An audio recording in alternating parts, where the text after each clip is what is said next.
Financial પ્લાનિંગના thumb rule એટલે કે એવા રૂલ્સ જે કોઈ કિતાબોમાં નથી લખ્યા પણ એ માનવ લોકોના જીવનમાં વણાયેલા છે.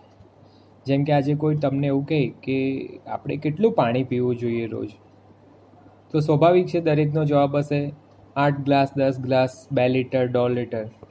પણ એવું ક્યાંય લખેલું નથી. તો ફાઇનાન્શિયલ પ્લાનિંગના પણ અમુક એવા નિયમો છે જે એઝ અ થંબ રૂલ લોકોએ સ્વીકારવા જોઈએ. એ તમને ક્યાંય ફાઇનાન્શિયલ પ્લાનિંગના કોઈ બુકમાં લખેલા નહીં મળે. તો એવાનો પહેલો નિયમ છે કે તમારી જે પણ આવક થાય છે એ આવકના 30% સુધી તમે તમારા પર્સનલ એક્સપેન્સીસમાં વાપરી શકો. જે કે તમારા ઘર ખર્ચ છે, લાઇટ બિલ છે, પેટ્રોલ એલાઉન્સ છે, પેટ્રોલ ખર્ચ છે વગેરે જે જીવન જરૂરિયાતના ખર્ચાઓ છે એના માટે તમે 30% તમારી આવકને ઉપયોગ કરી શકો.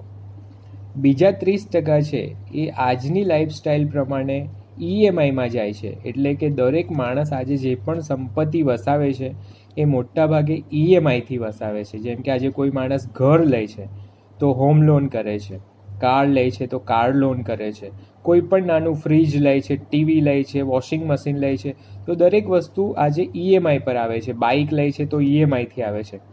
તો તમારી આવકના 30% EMIમાં જતા હોય તો ચાલે. જો 30%થી વધારે EMIમાં જતા હોય તો તમારું ફાઇનાન્શિયલ ઇનડિસિપ્લિન કહેવાય. ત્યાર પછી 10% તમે તમારી જીવનની લાઈફસ્ટાઈલને આગળ ઉપર લઈ જવામાં એટલે કે મોજ શોખ માટે વાપરી શકો. જેમ કે તમે સારો ફોન વાપરી શકો, કોઈને આઈફોન લેવો છે, તમે વેકેશન ટૂર વર્ષમાં 2 વર્ષમાં તમે ફોરેન ટ્રીપ વેકેશન પ્લાન કરો છો, તમે કોઈ ફંક્શન કરો છો જેવા સારી ઘડિયાળ લેવા માટે, તો આવા બધા માટે તમે બીજા 10% વાપરી શકો જે તમારી લાઈફસ્ટાઈલને હાઈ રીચ બતાવે છે.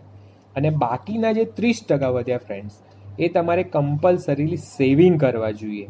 સેવિંગ ક્યાં કરવા જોઈએ આપણે નેક્સ્ટ વિડીયોમાં જોઈશું. પણ 30% તમારે કમ્પલસરી બચત કરવા જોઈએ જે તમારી ભવિષ્યની જરૂરિયાતો છે તેના માટે. ભવિષ્યની જરૂરિયાતો કઈ હોઈ શકે? તો ભવિષ્યમાં તમારું પ્લાનિંગ હોય કે હું જે ઘરમાં રહું છું એનાથી મોટું ઘર લેવું છે, મોટી ગાડી લેવી છે.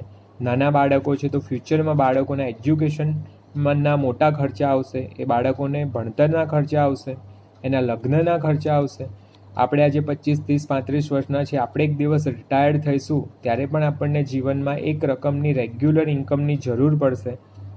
તો આવા બધી જરૂરિયાતો જે ભવિષ્યમાં આવવાની છે એના માટે તમારે 30% બચત કરવા જોઈએ. આ છે thumb rule of financial planning. Thank you.